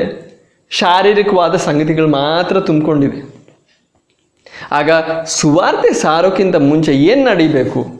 ಸುವಾರ್ತೆ ನಿಮ್ಮ ಹೃದಯದಲ್ಲಿ ಪ್ರವೇಶಿಸಿ, ಒಂದು ಬೀಜದಂತೆ ಪ್ರವೇಶಿಸಿ, ಒಂದು ಹೊಸ ಜನ್ಮ ಉಂಟಾಗೋದಕ್ಕಿಂತ ಮುಂಚೆ ಏನು ನಡೀಬೇಕು ಅಂದರೆ ಆ ಮುಳ್ಳು ಗಿಡಗಳು ಕಿತ್ತು ಹಾಕಲ್ಪಡಬೇಕು. ಆಗ ನಿಮ್ಗೆ ಅರ್ಥ ಆಗಬೇಕು, ಸಹೋದರ ಸಹೋದರಿ, ನಿಮ್ಮ ಶಾರೀರಿಕವಾದ ಜೀವನ ತಾತ್ಕಾಲಿಕವಾದದ್ದು. ನಿಮ್ಮ ಒಳಗಡೆ ಇರುವ ಆತ್ಮಕ್ಕೆ ಈ ಇಡೀ ಲೋಕಕ್ಕಿಂತ ಹೆಚ್ಚು ಬೆಲೆ ಇದೆ. ಕರ್ತನು ಹೇಳಿದ ಮಾತು, ಈ ಲೋಕವನ್ನೆಲ್ಲ ನೀವು ಗೆದ್ದು ನಿಮ್ಮ ಸ್ವಂತ ಆತ್ಮವನ್ನು ನೀವು ಕಳ್ಕೊಂಡ್ರೆ ಏನು ಪ್ರಯೋಜನ? ನೀವು ಈ ಲೋಕದಲ್ಲಿ ಇರುವ ಎಲ್ಲ ಸುಖ ಸೌಲಭ್ಯಗಳನ್ನು ಅನುಭವಿಸಿದ್ರಿ, ಎಲ್ಲವನ್ನು ಗೆದ್ರಿ ಅಂದ್ಕೊಳ್ಳಿ. ಆದರೆ ಒಂದಾದ್ರೂ ಒಂದಿನ ನೀವು ಸಾಯ್ತೀರ, ಈ ಶರೀರವನ್ನು ಬಿಟ್ಟು ಹೋಗ್ತೀರ. ಆವಾಗ ನಿಮ್ಮ ಆತ್ಮ ನರಕಕ್ಕೆ ಹೋದ್ರೆ ಏನು ಪ್ರಯೋಜನ? ಇದೆಲ್ಲ ಅನುಭವಿಸಿ ಏನು ಪ್ರಯೋಜನ? ಇದೆಲ್ಲ ಸಂತೋಷ ನೀವು ಅನುಭವಿಸಿದ್ರಿ, ಒಳ್ಳೆ ಆರೋಗ್ಯ, ಒಳ್ಳೆ ಒಂದು ಮನೆ, ಈ ಲೋಕದಲ್ಲಿರುವ ಎಲ್ಲ ಸುಖ ಸೌಲಭ್ಯಗಳು ನೀವು ಅನುಭವಿಸಿದ್ರಿ. ಆದರೆ ಕೊನೆಗೆ ನೀವು ಸೇರೋ ಸ್ಥಳ ನಿತ್ಯ ನಾಶ, ಬೆಂಕಿಯ ಕೆರೆಯಲ್ಲಿ ನೀವು ಯಾತನೆ ಅನುಭವಿಸ್ತೀರ. ಅಲ್ಲಿರುವ ಹುಳ ಸಾಯಲ್ಲ, ಅಲ್ಲಿರುವ ಬೆಂಕಿ ಕೆಡಲ್ಲ. ಆ ರೀತಿ ದೇವ್ರ ವಾಕ್ಯ ಹೇಳೋದು. ಆ ಸ್ಥಳಕ್ಕೆ ನೀವು ಹೋಗಿ ಸೇರಿದ್ರೆ ಏನು ಪ್ರಯೋಜನ? ಆ ಕಾರಣದಿಂದ ನೀವು ಈ ಯೋಚನೆಗಳಿಂದ, ಶಾರೀರಿಕವಾಗಿರುವ ಯೋಚನೆಗಳಿಂದ ಆಚೆ ಬನ್ನಿ ಪ್ರಿಯರೇ. ನಿಮ್ಮ ಆತ್ಮಕ್ಕೆ ಬೆಲೆ ಇದೆ. ನಿಮ್ಮ ಆತ್ಮಕ್ಕೆ ಇರುವ ಆ ಶಿಕ್ಷೆಯಿಂದ ನಿಮ್ಮನ್ನು ಬಿಡಿಸೋದಕ್ಕಾಗಿ ಕರ್ತನು ದೊಡ್ಡ ಬಲಿ, ಎಲ್ಲಕ್ಕಿಂತ ದೊಡ್ಡ ಬೆಲೆ ಸಲ್ಲಿಸಿದ್ದಾನೆ. ಅದನ್ನು ನೀವು ತಾತ್ಸಾರ ಮಾಡಬೇಡಿ, ಅದನ್ನು ನೀವು ನಿರ್ಲಕ್ಷ್ಯ ಮಾಡಬೇಡಿ. ಇವತ್ತೇ ಆತನ ಮೇಲೆ ಆಶ್ರಯ ಇಟ್ಟು ನಿಮ್ಮ ಪಾಪಗಳ ಬಗ್ಗೆ ಪಶ್ಚಾತ್ತಾಪ ಪಟ್ಟು, ದೇವರೇ ನಾನೊಬ್ಬ ಪಾಪಿ, ನನ್ನನ್ನು ಮನ್ನಿಸು ಅಂತ ಹೇಳಿ ನೀವು ಆ ಕರ್ತನನ್ನು ಆತುಕೊಂಡ್ರೆ ಇವತ್ತೇ ನಿಮಗೆ ರಕ್ಷಣೆ ಉಂಟಾಗುತ್ತೆ. ಅದಲ್ಲದೆ ಇನ್ನೊಂದು ವಾಕ್ಯ ಭಾಗವನ್ನು ನಾವು ಗಮನಿಸೋಣ. ಯಾಕೋಬನು ಬರೆದ ಪತ್ರಿಕೆ 4ನೇ ಅಧ್ಯಾಯ, ಅದರಲ್ಲಿ 13ನೇ ವಾಕ್ಯದಿಂದ ನಾವು ಓದೋಣ. ಈ ಹೊತ್ತು ಇಲ್ಲವೇ ನಾಳೆ ನಾವು ಇಂಥ ಪಟ್ಟಣಕ್ಕೆ ಹೋಗಿ ಅಲ್ಲಿ ಒಂದು ವರ್ಷವಿದ್ದು ವ್ಯಾಪಾರವನ್ನು ಮಾಡಿ ಲಾಭವನ್ನು ಸಂಪಾದಿಸುತ್ತೇವೆ ಅನ್ನುವವರೇ ಕೇಳಿರಿ. ನಾಳೆ ಏನಾಗುವುದೋ ನಿಮಗೆ ತಿಳಿಯದು. ನಿಮ್ಮ ಜೀವಮಾನವು ಎಂಥದ್ದು? ನೀವು ಸ್ವಲ್ಪ ಹೊತ್ತು ಕಾಣಿಸಿಕೊಂಡು ಆಮೇಲೆ ಕಾಣದೆ ಹೋಗುವ ಹಬೆಯಂತಿರುತ್ತೀರಿ. ಆದ್ದರಿಂದ ನೀವು ಅಂಥ ಮಾತನ್ನು ಬಿಟ್ಟು ದೇವರ ಚಿತ್ತವಾದರೆ ನಾವು ಬದುಕಿ ಈ ಕೆಲಸವನ್ನಾಗಲಿ ಆ ಕೆಲಸವನ್ನಾಗಲಿ ಮಾಡುವೆವು ಎಂದು ಹೇಳಬೇಕು. ಇಲ್ಲಿ ದೇವ್ರ ವಾಕ್ಯ ಏನು ಹೇಳ್ತಾ ಇದೆ? ಅಲ್ಲಿ 1 ಪೇತ್ರನಲ್ಲಿ ದೇವ್ರ ವಾಕ್ಯ ಹೇಳಿದ್ದು ನಮ್ಮ ಶಾರೀರಿಕವಾದ ಜೀವನ ಹುಲ್ಲಿನ ರೀತಿ. ಆದರೆ ಇಲ್ಲಿ ಇನ್ನೊಂದು ಬೇರೆ ರೀತಿಯಲ್ಲಿ ದೇವ್ರ ವಾಕ್ಯ ಹೇಳೋದು ಒಂದು ಹಬೆಯ ರೀತಿ. ಹಬೆಯಂತಿರುತ್ತೀರಿ. ಸ್ವಲ್ಪ ಹೊತ್ತು ಕಾಣಿಸುತ್ತೆ, ಆಮೇಲೆ ಮಾಯ ಆಗುತ್ತೆ. ಅಂಥ ಒಂದು ಹಬೆಯ ರೀತಿ ನಮ್ಮ ಜೀವನವಾಗಿದೆ. ಅಷ್ಟು ತಾತ್ಕಾಲಿಕವಾಗಿದ್ದೀವಿ. ಆದರೆ ನಮ್ಮ ಒಳಗಡೆ ಇರುವ ಆತ್ಮಕ್ಕೆ ಎಷ್ಟೋ ಬೆಲೆ ಇದೆ. ಅದಕ್ಕೆ ದೇವರು ಈ ಲೋಕವನ್ನು ಎಷ್ಟೋ ಪ್ರೀತಿಸಿ ತನ್ನ ಒಬ್ಬನೇ ಮಗನಾದ ಯೇಸು ಕ್ರಿಸ್ತನನ್ನು ಶಿಲುಬೆಯ ಮೇಲೆ ಬಲಿಯಾಗಿ ಅರ್ಪಣೆ ಮಾಡಿದ್ದು. ಆತನನ್ನು ನಂಬುವವರು ಯಾರೂ ನಾಶವಾಗದೆ ನಿತ್ಯ ಜೀವವನ್ನು ರಕ್ಷಣೆ ಪಡ್ಕೊಳ್ಳೋದಕ್ಕಾಗಿ ಆತನು ನಮ್ಮನ್ನು ಪ್ರೀತಿಸಿ ಆ ರೀತಿಯ ಆ ದೊಡ್ಡ ಬಲಿ, ಆ ಪರಮಯಜ್ಞವನ್ನು ಅರ್ಪಿಸಿದ. ಇವತ್ತು ನೀವು ರಕ್ಷಣೆ ಹೊಂದಿದ್ದೀರಾ? ಪ್ರಿಯ ಸಹೋದರ ಸಹೋದರಿ, ನಿಮ್ಮ ಜೀವನದಲ್ಲಿ ಏನಿದ್ದರೂ ಏನಿಲ್ಲದೇ ಇದ್ದರೂ ನನ್ನ ಪ್ರಶ್ನೆ, ನೀವು ರಕ್ಷಣೆ ಹೊಂದಿದ್ದೀರಾ? ಇವತ್ತು ನೀವು ಸತ್ತರೆ ನಿಮ್ಮ ಆತ್ಮ ಎಲ್ಲೋಗುತ್ತೆ? ಈ ಪ್ರಶ್ನೆಗಿಂತ ದೊಡ್ಡ ಗಂಭೀರವಾದ ಒಂದು ವಿಷಯ ಈ ಲೋಕದಲ್ಲಿಲ್ಲ, ನಿಮ್ಮ ಜೀವನದಲ್ಲಿಲ್ಲ. ನಿಮಗೆ ಎಷ್ಟೇ ದೊಡ್ಡ ಸಮಸ್ಯೆ ಇರ್ಬೋದು, ಎಷ್ಟೇ ದೊಡ್ಡ ರೋಗ ಇರ್ಬೋದು, ಎಷ್ಟೇ ದೊಡ್ಡ ಅವಶ್ಯಕತೆ ಇರ್ಬೋದು, ಅದೆಲ್ಲ ಒಂದಾದರೂ ಒಂದಿನ ತೀರುತ್ತೆ. ಮರಣದ ನಂತರ ಇದೆಲ್ಲ ಮುಗಿದೋಗುತ್ತೆ, ಸಮಾಧಿಯನ್ನು ದಾಟಲ್ಲ ಅದು. ಆದರೆ ನಿಮ್ಮ ಆತ್ಮಕ್ಕೆ ಬೇಕಾದ ರಕ್ಷಣೆ ಅದು ಎಲ್ಲಕ್ಕಿಂತ ಗಂಭೀರವಾದ ಗೌರವವುಳ್ಳ ವಿಷಯ. ಈ ವಿಷಯವನ್ನು ನೀವು ತಾತ್ಸಾರ ಮಾಡಿ ನಿರ್ಲಕ್ಷ್ಯ ಮಾಡಿ ನೀವು ಈ ಶಾರೀರಿಕವಾದ ಜೀವನದ ಬಗ್ಗೆನೇ ಯೋಚನೆ ಮಾಡಿಕೊಂಡು ಅದ್ರ ಬಗ್ಗೆನೇ ನೀವು ಪ್ರಾರ್ಥನೆ ಮಾಡಿ ಅದಕ್ಕೋಸ್ಕರ ಮಾತ್ರ ಜೀವಿಸೋರಾಗಬೇಡಿ. ಇದು ನನ್ನ ಮನವಿ ಕರ್ತನ ಹೆಸರಿನಲ್ಲಿ. ಈ ವಾಕ್ಯಗಳ ಮೂಲಕ ದೇವರು ನಿಮ್ಮ ಜೊತೆ ಮಾತಾಡಲಿ, ದೇವರು ನಿಮ್ಮನ್ನು ಆಶೀರ್ವದಿಸಲಿ, ರಕ್ಷಣೆ ಕಡೆಗೆ ನಡೆಸಲಿ ಅಂತ ನಾನು ಬಯಸ್ತಾ ಇದ್ದೀನಿ, ಪ್ರಾರ್ಥಿಸ್ತಾ ಇದ್ದೀನಿ. ನಾವೊಂದು ಮಾತು ನಾವು ಪ್ರಾರ್ಥನೆ ಮಾಡಿ ಮುಕ್ತಾಯಗೊಳಿಸೋಣ. ನಮ್ಮ ಸ್ವರ್ಗಸ್ಥನಾದ ತಂದೆಯೇ, ನಿನ್ನ ಮಹಾಕರುಣೆ ಕೃಪೆಗಾಗಿ ನಾವು ಸ್ತೋತ್ರ ಮಾಡುತ್ತೇವೆ. ನಿನ್ನ ವಾಕ್ಯಕ್ಕಾಗಿ ಸ್ತೋತ್ರ ಅಪ್ಪ. ನೀನು ನಮ್ಮನ್ನು ಎಷ್ಟೋ ಪ್ರೀತಿಸಿ ನಿನ್ನ ಒಬ್ಬನೇ ಮಗನಾದ ಯೇಸು ಕ್ರಿಸ್ತನನ್ನು ನಮಗೋಸ್ಕರ ಯಜ್ಞಾರ್ಪಣೆ ಮಾಡಿದೆ ಕರ್ತನೆ. ಆದರೆ ಇವತ್ತು ಎಷ್ಟೋ ನನ್ನ ಸಹೋದರರು ಸಹೋದರಿಯರು ಆ ರಕ್ಷಣೆ ಹೊಂದದೇ ಇದ್ದಾರೆ. ಚರ್ಚಿಗೆ ಹೋಗ್ತಾರೆ, ಯೇಸು ಸ್ವಾಮಿ ಒಳ್ಳೇದು ಮಾಡ್ತಾರೆ ಅಂತ ಹೇಳಿ ಪ್ರಾರ್ಥನೆ ಮಾಡ್ತಾರೆ, ಬೈಬಲ್ ಓದ್ತಾರೆ, ಚರ್ಚಿಗೆ ಹೋಗ್ತಾರೆ. ಆದರೆ ಎಷ್ಟೋ ಜನ ಇವತ್ತು ಕೂಡ ರಕ್ಷಣೆ ಹೊಂದದೆ ನರಕದ ಹಾದಿಯಲ್ಲೇ ಇದ್ದಾರೆ. ತಂದೆಯೇ ಅವರ ಮೇಲೆ ನೀ ದಯ ತೋರೆಂದು ನಾನು ಪ್ರಾರ್ಥಿಸುತ್ತೇನೆ. ಈ ಸಂದೇಶಗಳ ಮೂಲಕ ಅವರು ರಕ್ಷಣೆ ಹೊಂದಲಿ, ಹೊಸದಾಗಿ ಹುಟ್ಟಲಿ, ಸ್ವರ್ಗ ರಾಜ್ಯವನ್ನು, ದೇವರ ರಾಜ್ಯವನ್ನು ಕಾಣಲಿ, ಪ್ರವೇಶಿಸಲಿ, ಸ್ವಾಸ್ಥ್ಯವನ್ನಾಗಿ ಪಡೆಯಲಿ ಎಂದು ನಾನು ಪ್ರಾರ್ಥಿಸುತ್ತೇನೆ. ನಿನ್ನ ಪವಿತ್ರ ಹೆಸರನ್ನು ಮಹಿಮೆ ಪಡಿಸು. ನಿನ್ನ ಪವಿತ್ರ ಆತ್ಮನು ಒಬ್ಬೊಬ್ಬರ ಹೃದಯಗಳನ್ನು ಸ್ಪರ್ಶಿಸಲಿ, ಆಳವಾಗಿ ಕಾರ್ಯ ಮಾಡಲಿ ಕರ್ತನೆ. ನಿನ್ನ ವಾಕ್ಯದ ಮೂಲಕ ನಾವು ಓದುವಂತೆ, ನಾವು ಗ್ರಹಿಸಿದಂತೆ ನಿನ್ನ ವಾಕ್ಯದ ಸುವಾರ್ತೆಯ ಮೂಲಕ ಅನೇಕರು ಹೊಸದಾಗಿ ಹುಟ್ಟಲಿ ಕರ್ತನೆ. ಹೊಸದಾಗಿ ಹುಟ್ಟಿ ಅವರು ರಕ್ಷಣೆ ಹೊಂದಲಿ, ನಿನ್ನ ಮಕ್ಕಳಾಗಿ ತೀರಲಿ, ನಿನ್ನ ರಾಜ್ಯದ ಪ್ರಜೆಗಳಾಗಿ ತೀರಲಿ. ನಿನಗೆ ಸಮಸ್ತ ಮಹಿಮೆ ಘನತೆ ಅರ್ಪಿಸುತ್ತಾ ನಮ್ಮ ಒಡೆಯನು ರಕ್ಷಕನೂ ಆದ ಯೇಸು ಕ್ರಿಸ್ತನ ಹೆಸರಿನಲ್ಲಿ ನಾವು ಪ್ರಾರ್ಥಿಸಿ ಕೇಳಿಕೊಳ್ಳುತ್ತೇವೆ. ಆಮೇನ್. ಮತ್ತೆ ಭೇಟಿಯಾಗೋದ್ವರೆಗೂ ಕರ್ತನು ನಿಮ್ಮೆಲ್ಲರ ಜೊತೆ ಕೂಡ ಇರಲಿ. ಕರ್ತನು ಈ ಸಂದೇಶದ ಮೂಲಕ, ಈ ವಾಕ್ಯದ ಮೂಲಕ ಹೇರಳವಾಗಿ ನಿಮ್ಮೆಲ್ಲರನ್ನು ಆಶೀರ್ವದಿಸಲಿ.